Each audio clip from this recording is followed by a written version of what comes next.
Hello everyone, कैसे हैं आप लोग। बेटे क्लास 11th बिजनेस स्टडीज में एक बार फिर से आप लोगों का स्वागत है। और बिजनेस स्टडीज में हमारा एक चैप्टर चल रहा है स्मॉल बिजनेस एंड एंटरप्रेन्योरशिप, आप इसको कह सकते हैं। यहाँ लेटेस्ट जो एनसीईआरटी है, एनसीईआरटी में इसका नाम है आपका एमएसएमई एंड एंटरप्रेन्योरशिप। एमएसएमई का मतलब micro small and medium enterprises. अब तक हम इसकी कुछ क्लासेस कर चुके हैं, तो अगर आप में से कोई बच्चा आज फर्स्ट टाइम ये क्लास देख रहा है तो वो प्रीवियस टॉपिक्स भी देख सकता है, जिसके अंदर हमने डिस्कस करा है कि एमएसएमई क्या होता है, एमएसएमईज को हम कैसे क्लासिफाई करते हैं, एमएसएमईज का हमारे इंडिया में क्या रोल है, क्या उसकी प्रॉब्लम्स हैं। उसके बाद हमने एक क्लास देखी है एंटरप्रेन्योरशिप डेवलपमेंट के ऊपर। उसके बाद हमने देखा है स्टार्टअप इंडिया स्कीम। ऑल्दो इन टॉपिक्स का आपस में कोई रिलेशन नहीं है, आप कोई सा भी टॉपिक पहले देख सकते हैं, पहले कर सकते हैं। जिसको भी आपको तैयार करना हो आप इंडिविजुअली उसको पढ़ सकते हैं। तो चलिए आज की क्लास में आते हैं। और आज की क्लास का हमारा एक टॉपिक है जो आपकी स्क्रीन पे आप लोग देख पा रहे होंगे। टॉपिक का नाम है रोल ऑफ एनएसआईसी या डीआईसी। यहां पर एक वर्ड मैंने यूज करा है एनएसआईसी। इसका क्या मतलब है? देखिए, हमारे बिजनेस में, हमारे इकोनॉमी में, मैंने आपको इस चैप्टर के अंदर बताया कि जो स्मॉल बिजनेस हैं, जो छोटे छोटे बिजनेस हैं, छोटी फैक्ट्रीज हैं, जहां पर कुछ गुड्स बनता है, कुछ सामान बनता है, तो उनका बहुत इंपॉर्टेंट रोल है। क्योंकि हमारे इंडिया में ऐसे छोटे बिजनेस, जैसे कि सपोज करिए स्पोर्ट्स गुड इंडस्ट्री, ठीक, कोई आप खाने पीने के स्नैक्स की बात कर लीजिए, फर्नीचर इंडस्ट्री, ठीक है, फैब्रिक इंडस्ट्री, टेक्सटाइल, तो ये सब छोटी इंडस्ट्रीज हैं, लेकिन इनका एम्प्लॉयमेंट लेवल बहुत ज़्यादा है, ये बहुत लोगों को रोजगार देते हैं। तो इन्हें सपोर्ट करने के लिए एनएसआईसी और डीआईसी, क्योंकि कहीं ना कहीं देखिए गवर्नमेंट का भी कंट्रीब्यूशन जरूरी है, तो गवर्नमेंट बीच में आई और गवर्नमेंट यहाँ पर इन स्मॉल बिजनेसेस की हेल्प करती है। और इन स्मॉल बिजनेस को हेल्प करने के लिए दो ऑर्गेनाइजेशंस बनाई गई। एक का नाम है एनएसआईसी, इसका नाम है national small industries corporation. Correct. तो आप समझ सकते हैं कि नेशनल वर्ड यहां पर आया, तो ये जो है नेशन के लेवल पर, कंट्री लेवल पर बनता है। और एक आता है DIC, district industries centre. Correct. ये डिस्ट्रिक्ट लेवल पर बनता है। फॉर एग्जाम्पल कि इंडिया है, तो इंडिया के लेवल पर तो एक बन गया आपका एनएसआईसी।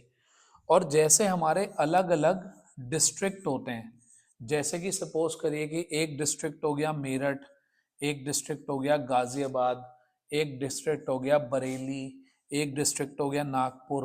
तो अलग अलग डिस्ट्रिक्ट में, अलग अलग शहरों में क्या बनाए जाते हैं, डीआईसीज बनाए जाते हैं। और इन डीआईसीज को बनाने का या एनएसआईसी का क्या ऑब्जेक्टिव है कि ये जो इंस्टीट्यूट्स हैं, ये जो गवर्नमेंट ऑर्गेनाइजेशंस हैं, ये क्यों बनाई गई। तो सर ठीक है, हमें ये समझ में आता है कि छोटे बिजनेस को गवर्नमेंट कुछ सपोर्ट देना चाहती है, कुछ हेल्प करना चाहती है, तो इसलिए इनको बनाया गया। सर हम 11th क्लास में पढ़ते हैं, हमारे लिए इसका क्या मतलब है? तो हमारे लिए इसका मतलब है 4 नंबर। ठीक है ना सर, इधर उधर की बात मत करो। सर देखो, एग्जाम देना है, एग्जाम की पढ़ाई करनी है, नंबर लाने हैं, तो नंबर लाने की बात करो। बाकी तो हम जब प्रैक्टिकल लाइफ में जाएंगे तो देख ही लेंगे किसका क्या काम है। तो बस हमारे लिए इसका नंबर है 4। तो हमें 4 नंबर में देखना है कि एनएसआईसी क्या काम करता है। ठीक है। क्लासेस आप प्रीवियस भी देख सकते हैं, करंट भी देख सकते हैं। अगर आपको क्लास ठीक लगती हो कि हाँ भाई सर कुछ ठीक ठाक सी बात बता रहे हैं, कुछ हमारा काम चल सकता है एग्जाम में, तो चैनल को सब्सक्राइब करिएगा और क्लासेस को शेयर भी कीजिएगा। ठीक है। अपने कमेंट आप कीजिएगा अगर आपको कहीं कुछ और सपोर्ट की रिक्वायरमेंट है। चलिए जी, तो ये आपके सामने आ गए हैं आपके डीआईसी के काम, डिस्ट्रिक्ट इंडस्ट्रियल सेंटर्स। ये हर शहर में एक बनाया जाता है और इसी का जो फंक्शंस हैं, इसी के जो काम है, ये हमारे सिलेबस में 4 मार्क्स की वेटेज में कवर होते हैं। अब देखिए जी, इसका पहला काम क्या है इसका पहला काम है फाइनेंशियल सपोर्ट। ठीक, पैसों की टर्म्स में ये क्या करता है, मदद करता है किसकी, स्मॉल इंडस्ट्रीज की, छोटे छोटे व्यापार की। तो providing support to the small units and entrepreneurs including soft loans. एक वर्ड आया यहाँ पर, सॉफ्ट लोन्स, यानी कि कम पेपर वर्क के साथ लोन प्रोवाइड कराना और फिर उसे इजी इंस्टॉलमेंट्स में वापस लेना, that is called soft loan. जिनकी टर्म्स एंड कंडीशंस बहुत आसान हो, कोई भी उसे आसानी से पूरा कर दे। तो इसका मतलब डीआईसी पहला काम क्या करती है, सपोर्ट करती है फाइनेंशियली। सर हमें पेपर में क्या लिखना है, हमें याद करके जानी है घर से इसकी हेडिंग। पहली हेडिंग है फाइनेंशियल सपोर्ट, दूसरी हेडिंग है क्रेडिट फैसिलिटीज, उधार देती है बेटे। करेक्ट। तो क्रेडिट फैसिलिटी का मतलब सर लोन भी वही हो गया, क्रेडिट फैसिलिटी भी हो गया, नहीं वो अलग बात है। लोन का मतलब तो मैंने आपको कैश में दे दिया, क्रेडिट फैसिलिटी का मतलब आपको उधार दिलवाने में हेल्प करती है।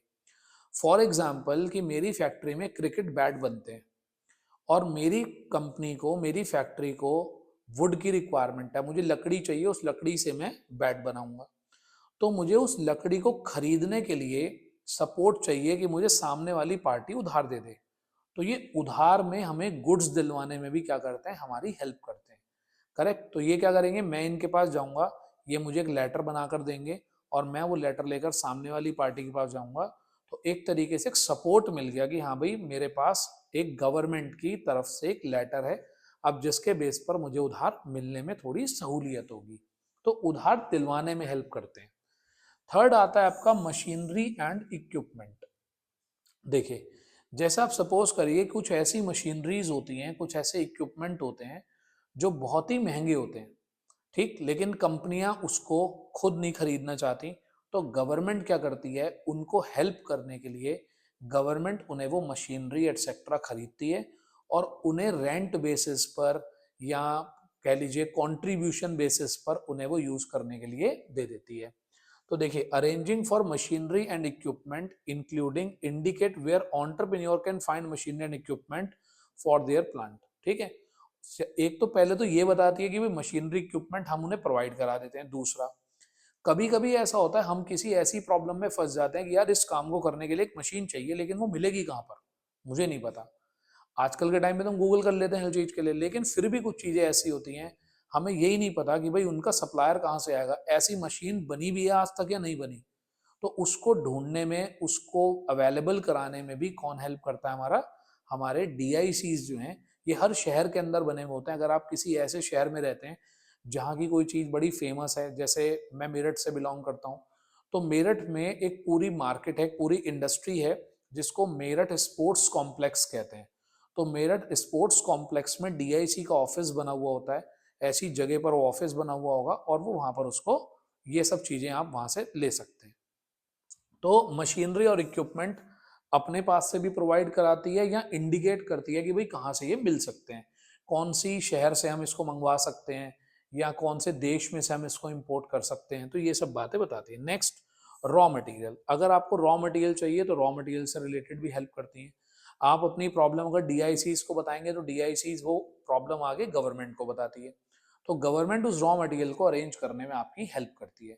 मैंने अपनी प्रीवियस क्लासेस में भी एक बात बताई थी आपको कि अगर आपको बिजनेस स्टडीज में अच्छे नंबर लेने हैं तो आपको हेडिंग्स याद करनी बहुत ज़रूरी है। हेडिंग्स आप यही याद करें और इसकी जो एक्सप्लेनेशन है वो थोड़ी बहुत आप अपने हिसाब से मॉडिफाई भी कर सकते हैं, तो टीचर को उससे कोई बहुत ज़्यादा प्रॉब्लम नहीं होती।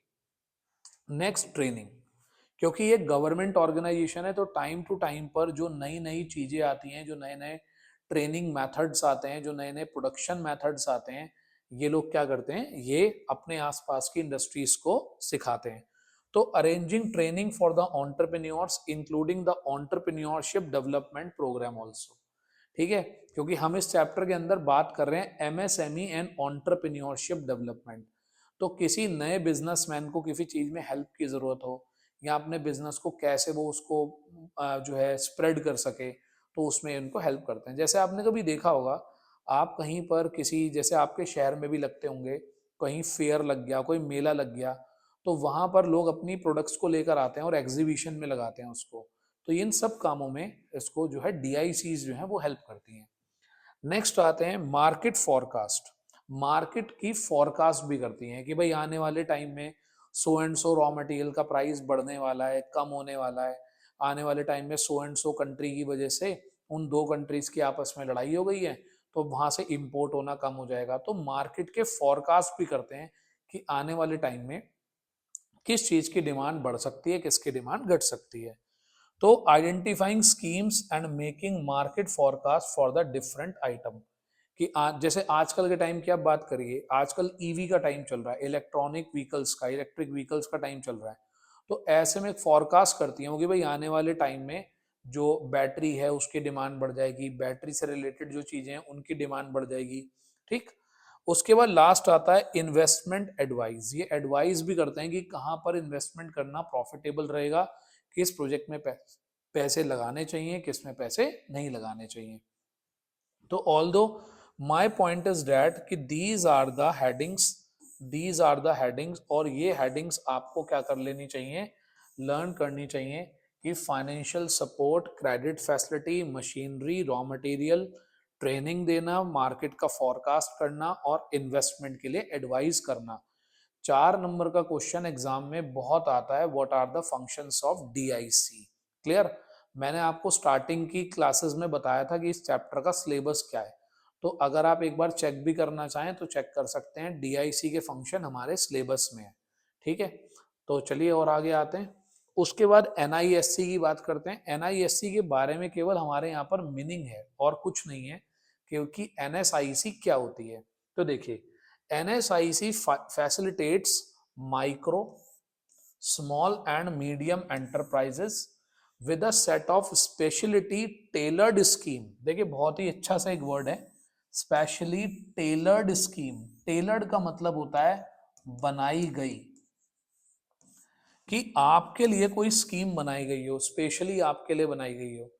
जैसे किसी स्टेट को के अंदर, किसी डिस्ट्रिक्ट के अंदर कोई पर्टिकुलर प्रोडक्ट है, वो प्रोडक्ट तो बहुत अच्छा है लेकिन वो डेवलप नहीं हो पा रहा, मतलब उसकी डिमांड उस हिसाब से नहीं हो पा रही। जैसे कि सपोज करिए कि एक शहर है, आपने सुना हो खुर्जा। खुर्जा एक स्मॉल टाउन है, और खुर्जा का जो सैरामिक्स का जो आइटम है, जैसे आपके घर में आपने देखे होंगे जो कप होते हैं, प्लेट्स होते हैं, सैरामिक्स की जो आइटम्स होती हैं वो उस डिस्ट्रिक्ट में बनती हैं, खुर्जा में बनती हैं। वो पॉटरी की आइटम्स होती हैं बहुत सारी। तो उस अगर सपोज करो कि कोई स्कीम बन रही है, तो गवर्नमेंट की NSIC जो है वो फिर उस पर्टिकुलर इंडस्ट्री के लिए वो स्कीम बनाती है कि भाई अगर हम जो है सैरामिक्स को डेवलप करना चाहते हैं तो हम क्या करें। ऐसे ही आप सपोज करिए कहीं का अगर कॉटन का फैब्रिक फेमस है तो कॉटन वालों के लिए हम क्या करें। मेरठ का, जैसे मेरठ का सपोज करिए स्पोर्ट्स गुड्स इंडस्ट्री है तो उसके लिए हम क्या बनाएं। तो इस तरीके से इंडस्ट्री टू इंडस्ट्री अपनी स्कीम्स को क्या करती है, चेंज करती है, टू एनहांस देयर कॉम्पिटिटिवनेस। ठीक। उनके लिए स्कीम बनाते हैं कि उनकी कॉम्पिटिटिवनेस बढ़े, आपस में कंपटीशन, एक हेल्दी कंपटीशन हो, और कंपटीशन होगा तो लोग अच्छा प्रोडक्ट बनाने की कोशिश करेंगे। NSIC provide integrated support services. सारी सर्विसेज देती हैं, जैसे कि आपको मार्केटिंग करने में, टेक्नोलॉजी प्रोवाइड कराने में, फाइनेंस प्रोवाइड कराने में, ये सारी सर्विसेज आपको देते हैं। तो आप कह सकते हैं कि जो सर्विसेज DIC आपको आपके शहर के लेवल पर देती है, ऐसी NSIC आपको सेंट्रल लेवल पर देती है। तो ये NSIC और DIC दोनों ही गवर्नमेंट ऑर्गेनाइजेशंस होती हैं। बस फर्क इतना है कि जो NSIC होता है वो कंट्री लेवल पर होता है, और जो DIC होता है वो डिस्ट्रिक्ट लेवल पर होता है, आपके शहर के लेवल पर होता है। आई होप क्लियर हो गई होगी बात। 1% अगर आपसे वो कभी NSIC के फंक्शन पूछ लेता है तो आपको लिखने हैं इसके जो फंक्शंस हैं सेम एज DIC। ठीक है। तो फंक्शंस जो हैं इसके, वो फंक्शंस बिल्कुल सेम है, किसके जैसे, DIC जैसे। क्लियर। तो 4 नंबर का एक टॉपिक, अगर आपके टीचर कभी भी सोचते होंगे कि हम थोड़ा सा हटके क्वेश्चन दे बच्चे को, तो वो DIC और NSIC के फंक्शन जरूर देते हैं। क्लियर है। आई होप यहाँ तक की बात क्लियर है। तो बेटे आज की क्लास के साथ हमारा यहाँ पर एक पार्ट ओवर होता है इस चैप्टर का। इस चैप्टर में मैंने आपको क्या क्या पढ़ा दिया वो भी मैंने आपको बता दिया। छोटी छोटी सी क्लासेस हैं, मैं कोशिश करता हूँ कि मेरी कोई भी क्लास 20-25 मिनट से ज़्यादा हो ही ना। पिछली सारी क्लासेस लगभग 16-17 मिनट के आसपास की हैं, क्योंकि इतने में बच्चे का इंटरेस्ट बना रहता है। और आजकल बच्चे सुपर फास्ट हैं, वो 15-16 मिनट को भी फास्ट फॉरवर्ड करके देख लेते हैं। तो ठीक है, कोई दिक्कत नहीं है, आप जैसे भी देखें, लेकिन आप अगर उसको बार बार भी देखेंगे और साथ में अगर अपनी नोटबुक लेकर बैठ जाएंगे और आप अगर इनको नोट कर लेंगे तो उससे अच्छी कोई बात ही नहीं है। चाहे आप स्क्रीनशॉट लेकर उसको नोट कर लीजिए, ठीक है। जैसे ही हम मानिए मैंने अभी आपको फंक्शंस बताए थे इसके, तो आप इसके फंक्शंस देख सकते हैं। और मेरी जितनी भी क्लासेस हैं वो प्योरली एनसीईआरटी बेस्ड हैं, तो डोंट वरी, मैं कहीं डाइवेट नहीं कर रहा हूँ अपना सिलेबस, बिल्कुल एनसीईआरटी बेस्ड है। किसी भी बोर्ड का बच्चा पढ़े, कोई कंपटीशन वाला बच्चा पढ़े, सबके काम आती है, ठीक है। तो आज की क्लास में इतना ही रखते हैं हम, ठीक, हमने ये पढ़ लिया। नेक्स्ट हम पार्ट 2 जो है वो नेक्स्ट क्लास में स्टार्ट करेंगे। चलिए आपको थोड़ा सा बता देता हूँ मैं आगे क्या कराने वाला हूँ। आगे चलकर मैं आपको इस चैप्टर के अंदर बड़ी इंटरेस्टिंग एक चीज बताने वाला हूँ जिसका नाम है इंटेलेक्चुअल प्रॉपर्टी। इंटेलेक्चुअल प्रॉपर्टी मतलब कि जैसे आप देखते हैं आजकल जो मैंने यहाँ एग्जांपल दिए, ये इतने फेमस फेमस आपने देखे, यहाँ पर लोगो ब्रांड नेम्स दिए हुए हैं, Disney, Apple, ICICI bank, McDonald's, Adidas. तो ये आजकल के टाइम पे क्या है, ये आपके एक इंटेलेक्चुअल प्रॉपर्टी है, ये भी एक प्रॉपर्टी की तरह है, एसेट की तरह है। तो पार्ट 2 में हम बात करेंगे इंटेलेक्चुअल प्रॉपर्टी की, ठीक है। तो पार्ट 2 इंटेलेक्चुअल प्रॉपर्टी करने के लिए मिलेंगे हम नेक्स्ट क्लास में। आई होप यहाँ तक की बात आपको क्लियर होगी। अगर आपको क्लासेस अच्छी लगी हो तो please like, share and subscribe, ताकि आपको मैं जो भी नई क्लासेस भेजूं उसकी अपडेट्स आपको मिलती रहे, ठीक है। चलिए मिलेंगे नेक्स्ट क्लास में। Thank you, have a nice day, enjoy your learning, work hard, लगे रहिए मेहनत से, अच्छा रिजल्ट आएगा, सब कुछ बढ़िया होगा।